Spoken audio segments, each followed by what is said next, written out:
And today's guest hails from the beautiful Federation of Antigua and Barbuda, the country that is known for its white sand beaches, lush vegetation, and rich cultural heritage. Today, we're pleased to be speaking with Collin Brown Engineer, Educator, and Entrepreneur. Collin is currently the Control, Operation, and Protection Manager at the St. Kitts Electricity Company, SKELEC, and the Principal Engineer at RAEnergy, and he is here in studio to tell us about his career and his transition from Antigua and Barbuda to our lovely Twin Island Federation of St. Kitts and Nevis. Welcome to Good Morning SKN, Collin. Thank you for having me. All right. It's a pleasure to meet you, and it's a pleasure to hear your story about coming to St. Kitts and Nevis from our neighboring, island, Antigua. So let's talk about what gave you that push to come here in the first place. You've been here for about 10 years, I understand. I've been here for about 10 years, a little over 10 years. Opportunity, professional opportunity. I'm a professional electrical engineer.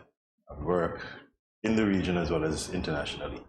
And I'd always had the ambition, the aspiration to return to the region and contribute. Nice. So when the opportunity came, particularly, one of my specialties as an electrical engineer is protection engineering.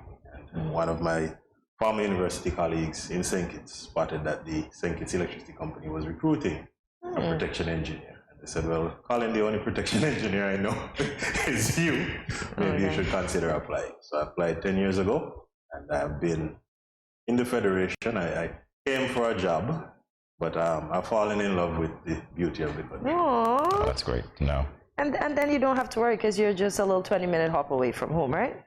20 minutes, but I'm happy to see we have another carrier. He had had me on the ropes there, on the ropes for a while. So I apologize on behalf of between Liat, Inter-Caribbean, and BA, let's.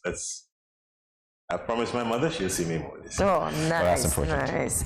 So why did you choose the specific area of protection engineering? Curiosity. So this was during my graduate education, my professional education, and again, it's not a commonly offered specialty. The institution I was at the time, which was the Georgia Institute of Technology, Atlanta, one of the world-class centers for protection engineering and power systems, electrical engineering as well. So when the opportunity came, I said, well, it's not every day you're going to find yourself at an institution with this opportunity. Let's capitalize. And electricity generation and distribution, the electricity utility business is where I've spent majority of my career. So it fit into my professional development path. Took advantage of the opportunity, and here I am. And we get to talk to you, so we're grateful for that. What is protection engineering for those of us who don't understand?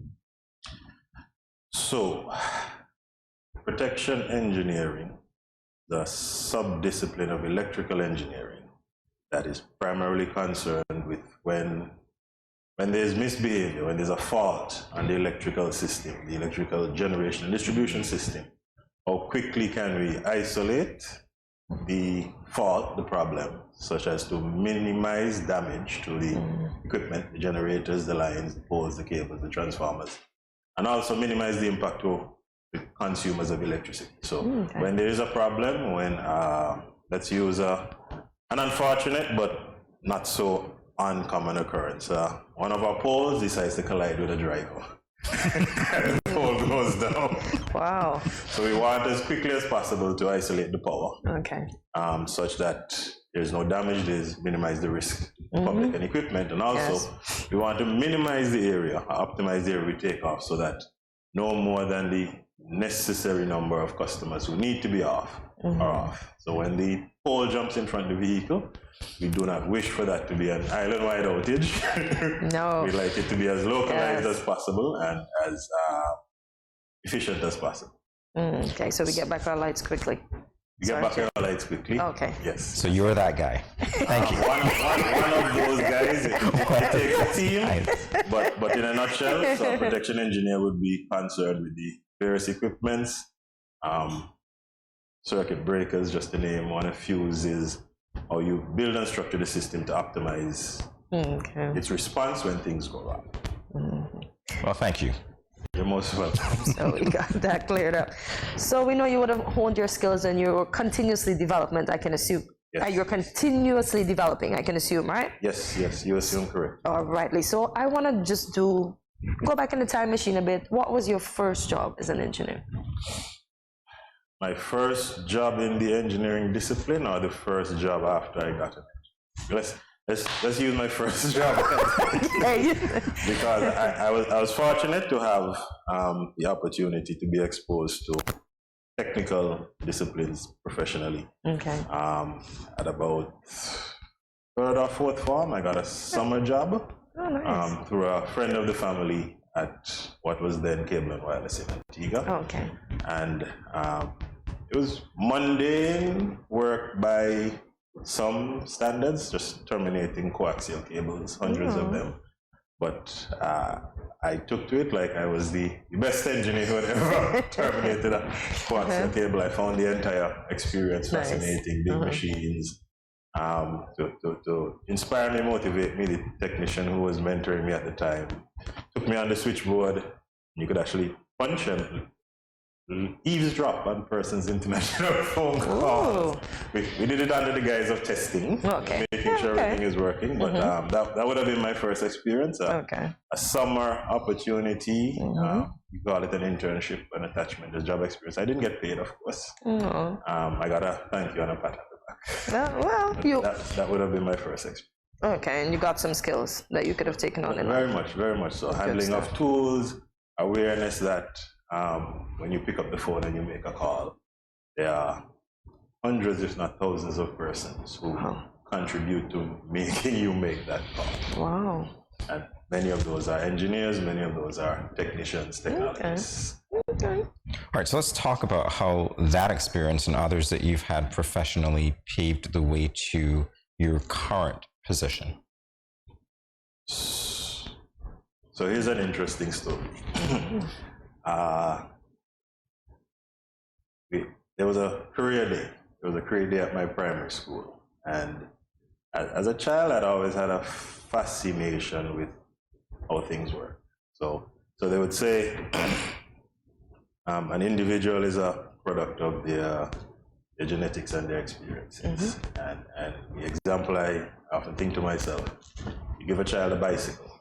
Some are going to see other persons riding the bicycle, jump on the bicycle, no instructions, and they're going to jump on the bicycle and mimic it and learn to ride. You give some other children the same bicycle with no instructions, they'll turn the bicycle upside down, start to crank it, and they'll watch it for hours. They'll be absolutely fascinated with that you turn this and this. I think I was the latter. I was the child who turned the bicycle upside down instead of riding it. At least as soon as I got bored of riding it, I was more curious with how it worked than working it, so to speak. Understood. So over the years, always had that curiosity and that fascination. And to bring the story around, about the time in primary school when the career development officer asked each of us what we would like to be. Just so happened at that point in time, I was curious about electricity. So I decided I want to be an electrical engineer.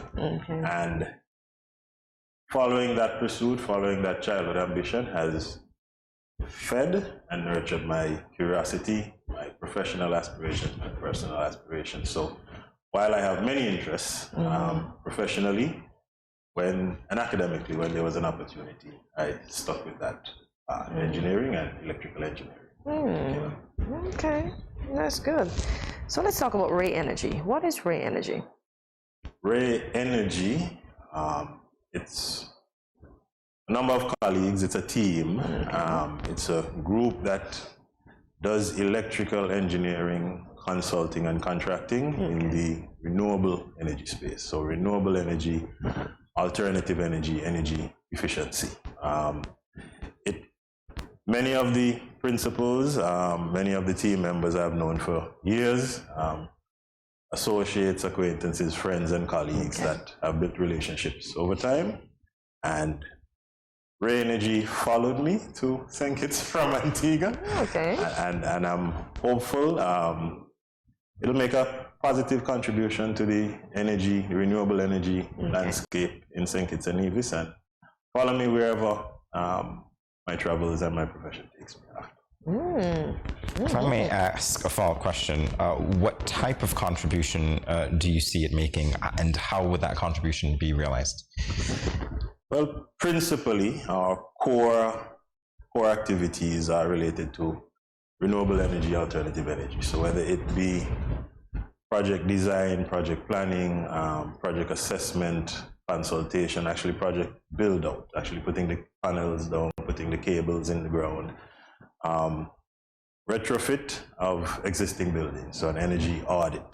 Where are you consuming most power? You have a concern about your electricity bill.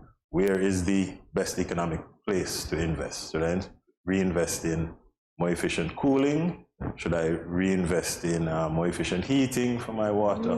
Which appliances are there? Devices that can reduce the consumption of those appliances that you only use 2 or 3 minutes per day, but they stay on 24 hours a day, including now even some of our most common appliances like televisions and other multimedia entertainment devices. Beyond that, we also do, as well as a supporting activity, policy critique, policy development, requests for proposals. So if an institution would like a partner when engaging with a vendor overseas that they're considering, you want that third party, your advocate that can review what the vendors are saying. It may fit their locality, it may fit their previous experiences, but does it fit the St. Kitts context? And does it fit the business case and also the social case and the community benefits for a particular choice in technology? And beyond our core areas, we would like to have a positive net benefit on the community. I'll give a plug. This week is Engineers Week. This is Engineers Week. I'm an engineer, so I get to put on my nice shirt this week. And as well, on March 4th, Saturday, is World Engineering Day. So as a group, a team, RAEnergy, that practices the discipline of engineering and also utilizes many professionals in the STEM field, the science, technology, engineering, math fields also as one of our social contributions. We want to highlight the contribution of engineering to society, encourage students of engineering, students and teachers of science and technology subjects. So we have a continuance in the profession and further opportunities. Good stuff. I'm impressed by everything you just said. Yeah, wow. Thank you. So I want to know, since you make your work look so easy, what has been your favorite project you've worked on thus far, and what has been your most challenging one? My favorite project I've worked on so far, what has been my most challenging? I'll answer the latter first. Each project and even each day has its own different challenges. Okay. And I would not say anyone has been particularly most challenging. I know the aspect of leadership and management that has given me the most challenge, which is the personal and the self-development that comes with that. With competency, with training, the burden of leadership to translate your ideas, your skills. It's a team sport. Can't do it yourself. So if I could say, it has been challenging but rewarding to develop that aspect, to learn how to harness the contribution that each person on your team can bring. Okay. Each person on your team. Okay. Most rewarding project. I can speak to the most recently rewarding. So it just so happened this week, our teams, I don't know if the public would be familiar with the Bayford's underground feeder upgrade. So about 2.5 years ago, we would have started a project to upgrade the electricity supply to the customers in the St. Peter's, Bayford, Shadwell area. It involved putting considerable amount of underground cable in place. Okay. It's a significant capital expenditure and investment. So far, it's been ongoing over 2 years, going on 3 years. Okay. But this week, the team were able to finally put the vast majority of it into service. Finally got the entire infrastructure, the 2 new substations, the entire cable energized and providing service, improved service Nice. to the persons in the upper St. Peter's area as is, but eventually the entire community will benefit. Nice. So that happened on Wednesday, so I'm feeling very good. Oh, nice. Congratulations on that accomplishment. And congrats to our teams. Oh, I like that. Well, this is a great way to begin to celebrate World Engineering Day. Yeah. Excellent, excellent, excellent. In our final moments, Collin, I'd like to know if you have any advice for anyone who's interested in considering a career in engineering. First, do not be dissuaded, do not be deterred. The curiosity and the interest you're showing is well placed. The world we are living in is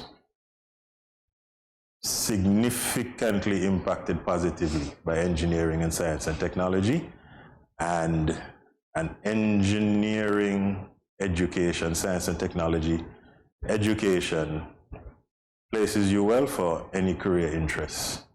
Even if we would love you to stay in the engineering and science field, but as your interests grow later in life and professional opportunities, you will always be well served by the engineering and science interests you have explored and the education